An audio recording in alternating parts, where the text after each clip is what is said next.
Well, I called it Red Unfurled. The exhibition is called Clouds, and this was one that was making itself or unmaking itself, whichever way you want to look at it.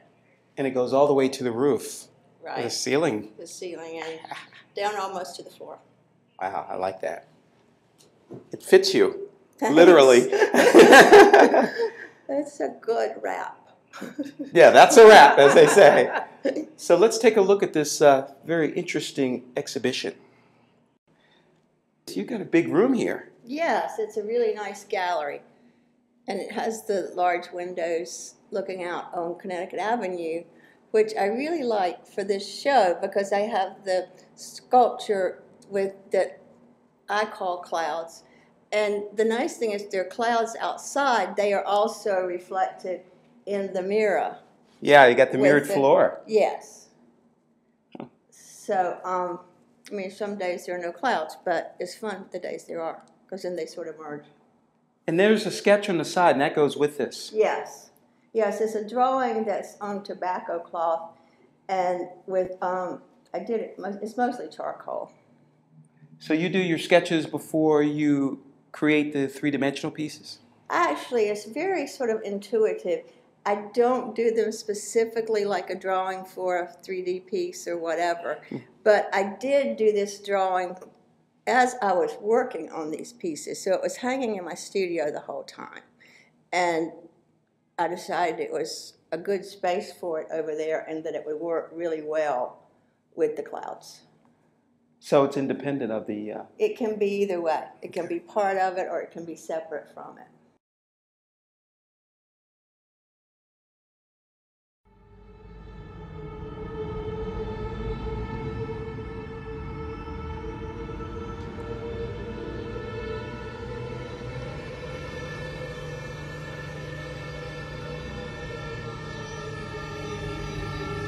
Oh, I don't know what this means, but it's heavy. Whatever it is. Think eternity? Think eternity ahead. I'm not sure what it means either. That's the question, is think eternity ahead. But this door is a found object. The screen was already out of it when it was found. It was found by a friend who was doing some work at my house and was looking under the porch for a hose. And he found the door and brought it up and said, "Do you want to use this in your work?" And I wasn't sure at the time. I said, "Well, put it back under there and I'll think about it." And you did think about it. And a few months before the show, he brought it back out, and so it worked really well. I thought it would, and it did with the shroud and the mirror. So it all came together, sort of, not as a totally planned image, but as the work process went along. It just felt right after a while. It felt right, exactly. Okay, and the shroud is behind us. Yes. And I don't know, my interpretation of that was that it could have been, maybe this is a bit morbid, like a casket liner or something. Some other people said that too, and it does have that puffy kind of thing that you frequently see in caskets. And I was thinking of it, I actually had the wire stretched out for about 20 years in my studio after an aunt died. And I wanted to make something like a shroud or I can't think of the insects that come and then they leave their... Larvae? They make a loud noise. This is not... Oh, cicadas. Cicadas. Oh, yeah. Like after they're there and there's a lot of the shells from them. That's right. And so that was what I was sort of thinking about. I couldn't get an oyster shell. You know, I had done oyster shells and monoprints. But I never could figure out exactly how to do it. And so then this one I started doing it a different way than I had first thought of it. And I think it sort of works. It's spooky, but I like it. Thanks. I mean, it's a honeycomb effect of the wire mesh. Yes. But, the chicken wire, yeah. Yeah, but it's still a cloud, right? I mean, it's It can be. I mean, and that's that whole, you know, difference between, you know, thinking about clouds, thinking about death, thinking about eternity and the old sort of childhood images that you received in Sunday school, and not, or it could, it's a combination of. You know what we're missing in here?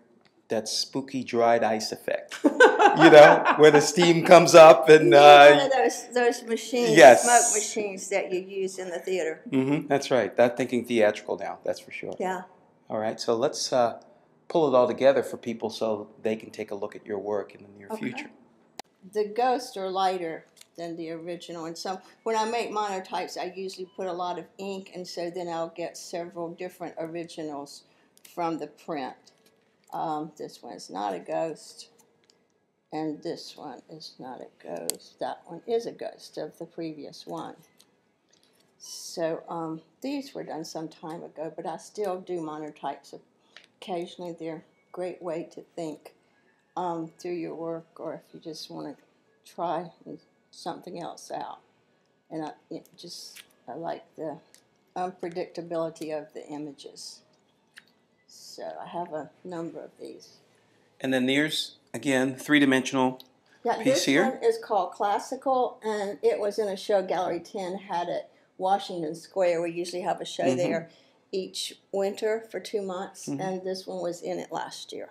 Okay, so people can contact you if they have an idea. Hopefully it's going to be a lofty one, right, so to speak. Exactly. Small or large, whatever. Small or large, you'll take it on, and you might even integrate some other artifacts into it, right? Yes, certainly. Okay. Well, it's wonderful speaking with you. Well, it's a very original style. Tom.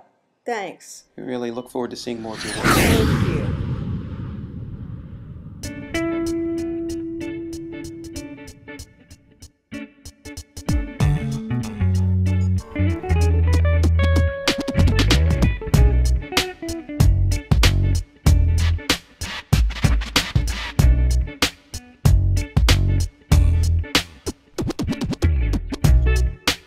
All right. That's what I call a promotion.